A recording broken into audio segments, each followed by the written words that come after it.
Iya katika kushitungisa mazuva aya ainyanyonesa mvura sitereka vanhu vachinyanya kumukira pakati peusiku unobata malines ekuti kana kwachena wozokwanisa kuchera mvura. Uyu mudzimai uyu akaenda pamwe pamba paaishanda achichengeta vamwe mbuya, then musi uyu wamukira kuenda kunobata line remvura. Ivo vaifunga kuti vari kuenda ari makuseni kwaedza kuri kuma4 avadozoti dzitori kuma 2 am.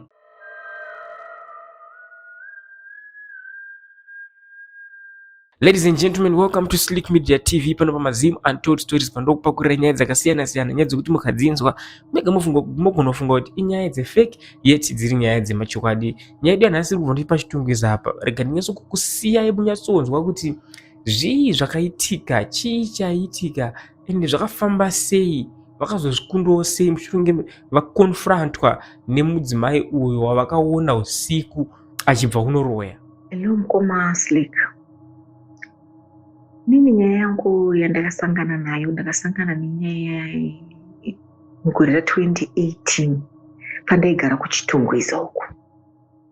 Munoziva kuti kuchitungwiza inzvimbo yainetsa mvura zvakanyanyisa. Zvasiyana naizvozvo kwava nemaboreholes.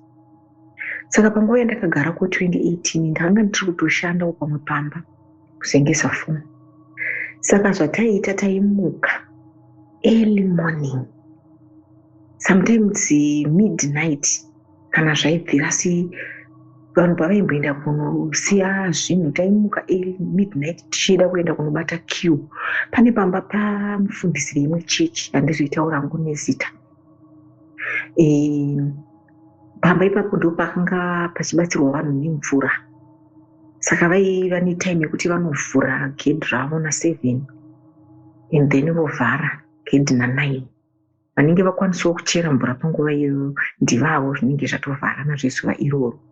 Saka taimuka takambotanga tichaenda kunosiya, waingoenda kana nekagubhu kasina nebasa ka2 lita zvezvekuti unotoziva kuti ichi ndechangu, unobata queue unosiya uchidzokera kumba usiya uchidzokera unorara, then wozomuka futi zvokuma past 5 to 6 wakuchienda unotemera panovhurwa chigedhi. Saka zvakaitika ndezvokuti vakazochinja time, vakati vanhu kwadza muri kufamba chichiendo midnight hazviite kuti muuye, nekuti pamba pavaigara imba yavo yanga yakatarisana negedhi renyaradzo, yanga iri malaini acho anga akatarisana negedhi renyaradzo yekuchitungwisawo. Saka vaitoti vaityira vanhu kuti nguva dzamunofamba saidi rimiri chichichi hadziite. Saka vakati kana vanhu vakwanisawo kuuya kana zvokuma4, saka munongozivawo vanhu hamunomutema. Vanhu vakanga vakuenda kumapast 3. Saka takati nemusikana waipamba pandaigarawo aiva unamai vailojawo ipapo, ndokubva tamuka. Akatouya akandimutsa. Saka time yakandimutsa ina handa kutarisa time musi uyu, handina kutarisa time.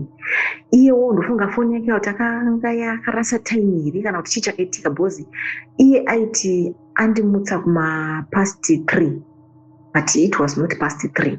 Takatozozviziva mushure monge tatodzoka amai vake vakuti 9 inguva idza mabuda gedhi muchienda kunobata queue, ini muchapondwa ini. Ndopatakati inguvai, vakati imi muri kuziva kuti dziri kumapast 2. Akati past 2, tikati kuiwewe wandimutsa uchiti dziri kumapast 3 wanakati saka foni yangu indishuwa achinocheka foni yake dzadza kutonga kuma24. Mai yake vakati foni yako yakarasa time.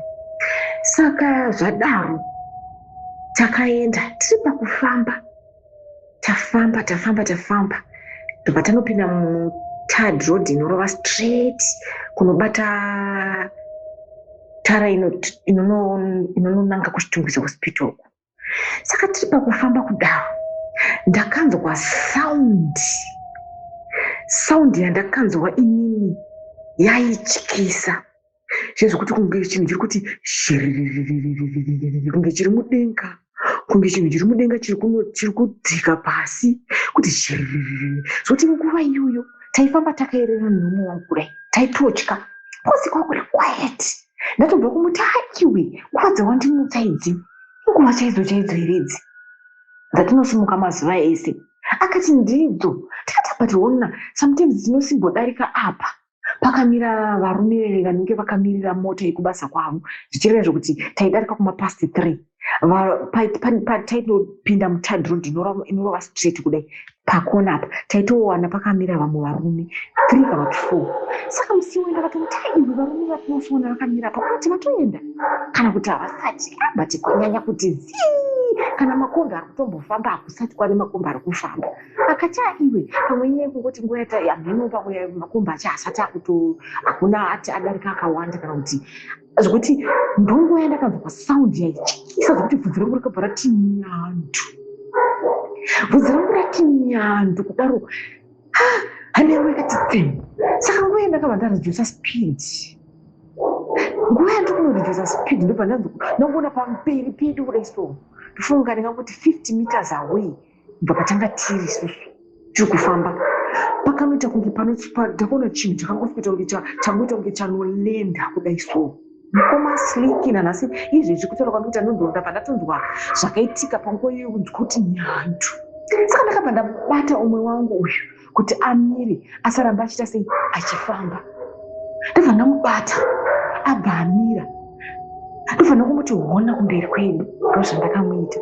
Ndamuti hona kumberi kwedu akabva ati izvoni akangoti ndinomuti nyarara. Saka nguva iyoyo ndakationa chinhu chairatidza kuti munhu akamira, asi ari munhu akamira kudaroka akabva aita kunge akotama kudai, akotama kudaro akabva aita kunge unoziva zvinofamba zvichiita mhuka ine makumbo 4 but iye haana kufamba.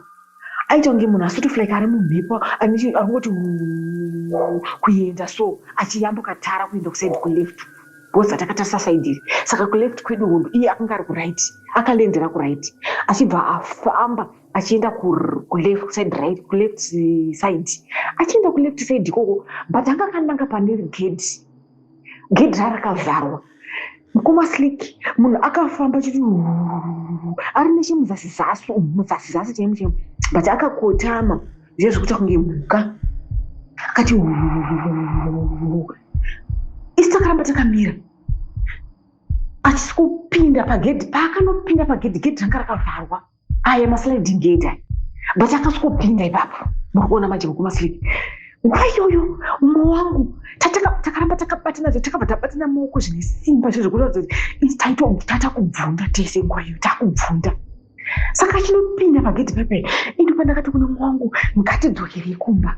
Umwe akati amanje nepatanga tava todzokera kumba tozoita sini nyaya yemvura ngatingoshingei tiita sei tiende tinobata queue. Asi hane yangu yakanga yakutsemura zvokuti ndaidedera. Takashinga tikafamba takanosvika pagedhi paimba yamufundisi rinenge rakavharwa. Ndobva tasikuona munhu anga akamira nepila rejurawo anga ari mukadzi wangu atouya kuzobata queue. Saka hane yangu yakatorova ndobva tamira futi. Ndobva mai vai vatoti aiwa uyai. Ndobva tasvika ndobva tavati naimi ivo vakatoti kuti naimi inkuvai ndozvavakasvika chitotitawo tikati uya achibva ati dziri kumapasti 3 tapapamba pamapasti kumapasti 3. Mai vai vakati aiwa kana ininiwo zvaitika ndabuda kumba ukoka asi handida kutarisa time but ndatozozvina kuti time dzandabuda ndine kombi yandinosisangana nayo ndichiuya but ndasanda kuiona kombi. Saka ndatichaasi kuti kombi iya yatoenda but zviri kundizambira. Ndopandakabva ndavati mama zvataona vanga vari nayo chikuru zvataona ndakuvatsanangurira mulaini rachiroro vabva vatoziva padzimba dzacho. Ndikati mama zvataona nanhasi hane yangu iri kurova ndiri kubvunda. Ndobva ndavatsanangurira maonero ataita. Ndivatsanangurira maonero ataita vakati atanga kuona ndiani. Ndikati ndini ndatanga kunzwa saundi. Ndopandakabvunza wanga chii saundi wainzwa. Akati saundi handachandanzwa but ndazongopowati bata rokupepe uchindichiona kumberi kwedu ndopandaona chinhu chinenge munhu ndatozona kuti munhu but nguva iyoyo abva aita kakukotama kubva aita kunge sotofulike mhuka kutange munhu ada kufamba nemaoko nemakumbo akakotama but haana kufamba aita kunge atakurwa mumhepo kuti saka nguva yekuvatsanangurira mai vai vakabva vati vanangu ngatichifambei tiende. Saka takasiya takatodyara zvimatini zvedu zvokubatisa queue kuti chimwapa.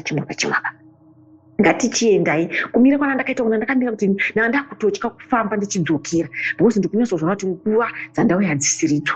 Saka vakabva kuti tiregedzei kudzokera nekupi nerodhi iyi. Chihandi munopinda nerodhi yepamberi apo vachiri vamulaini ravo ravaigara nechepamusoro. Ndobva taenda tasvika ndopatakasi kubvunzwa namai vemusikana wake kuti kune nguva dzamabuda mambotarisa nguva iri. Ndipo vakatiudza kuti dziri kuma+2 komasliki ndakarwa nehana. Ndokubva tavaudza kuti ndozvatasangana nazvo pakuenda. Vakati hamungatadzi kusangana. Chinhu chamaona ichi atori munhu muroyi chaichai wamasangana naye. Muroyi chaichai wamasangana naye anga achitolendawo pamwe kana kuti anga achitosvika nzvimbo yaanoda kuroyera kana kuti anga achitodzoka. Saka zvadaro kwachichena manje kuma+5 tadzokera. Tichidzokera ndobva tasikudzumana namai vaidai. Saka takatosvika mai vai vakutodzopa kuti vanhu vanga vauya ka vakutodza kuti pane vasikana vauya panapa vachitsanangura mukuti. Saka ndobva tasvika vakatoti vasikana vacho havabva vasvika. Vanhu vakutanga kubvunza kuti chichaitika maonei. Ndobva ndatsanangura. Saka ndatsanangura kudaro mai vai vakabva vati gedhi rasati ravhurwa vakabva vati hazvishamise munhu wamaona achitouya kuzochirombura pano. Ende chamunofanira kuziva ndechekuti kana muroyi ukamuona iwewo unotadza kumuziva asi anotonga atoziva kuti uyu andiona ndini. Kana kuri kuti anosimbokuona anotonga atoziva kuti munhu andiona ndiuya uya. Ndobva tatoti makutityisa kana muti munhu achangona ngachira mvura pano kana kuri kuti atiziva zvaakutotityisa. Saka muziva musikomasliki vanhu vakaramba vachitaura nyaya kusvika gedhi richinovhurwa. Saka pamadzimai akanga aripo vamwe paitaurwa nyaya ipa vamwe vaiuya vachisvika. Saka pakabva paita amai ava vakati ndo vaitanga kuchiredzera matino because munhu ainge nemabhaketi aanokwanisa kunge achitakura papasina limitation yemabhaketi.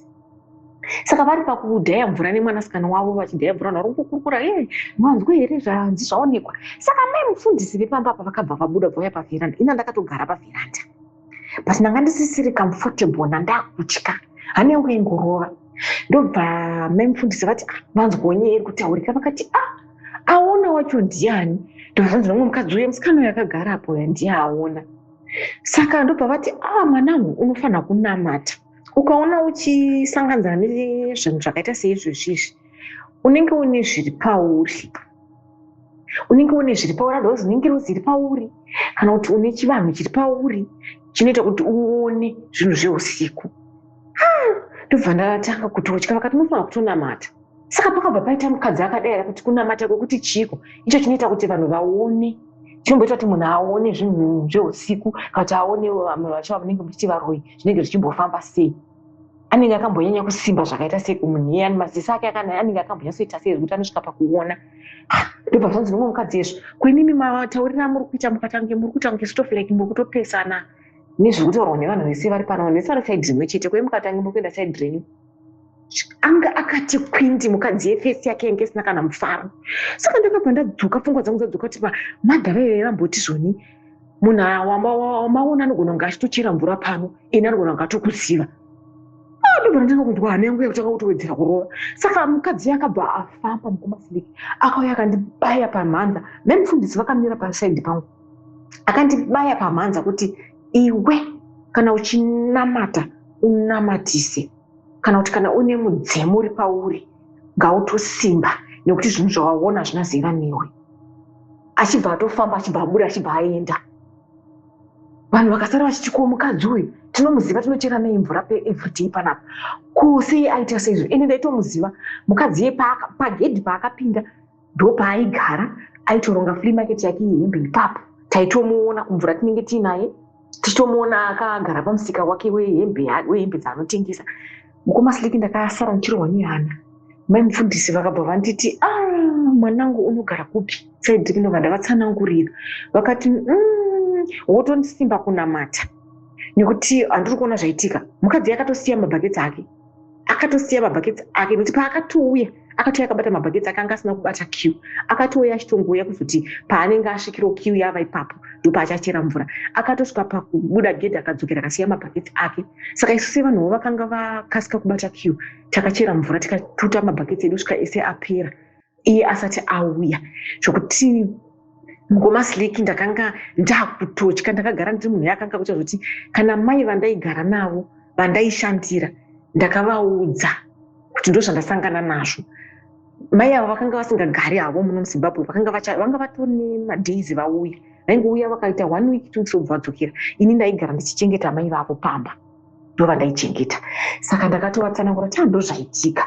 Vakati izvi zvingori pachena kuti maona muroi, ende sei azoyaka kujunga pamhanza kuti kana uchinamata unamatise, kana une mudzimu ngausimbi, zvinhu zvaona zvina zera newe. Ndo zvandakasangana nazvo mukoma Slick, zvekuti nanhasi hana yangu inorova, zvokuti nanhasi kana kuti ndifarire kufamba kwakaita kanaka kuti kukangoita rima kuti ndifambe soka ndinonzwa kutya, ndikangotanga kufunga zvandakasangana nazvo panguva iyoyo. Ndonyaya yandakasangana nayo kuti ndingosheyawo nevamwe kuti vazive nekunzwisisa kuti mukurarama umu, mukufamba usiku, mukufamba nguva dzeusiku mune zvakawanda zvinotekaira mukati merima, zvokuti kana Mwari vachida kuti uone unotoona. Ndo mamiriro akaita nyaya yangu. Mukufamba umu makaoma. Imagine munhu yatozwa confronted direct. Anyway, let me know what you think in the comment section. My name is Slick Nelkwan. Kana une nyaya yako yaunoda kuti bata nayo, uchida kuti tumira nyaya yako, saka unondibata pa 0777 448 050 0777 448 050. Until next time, I am out.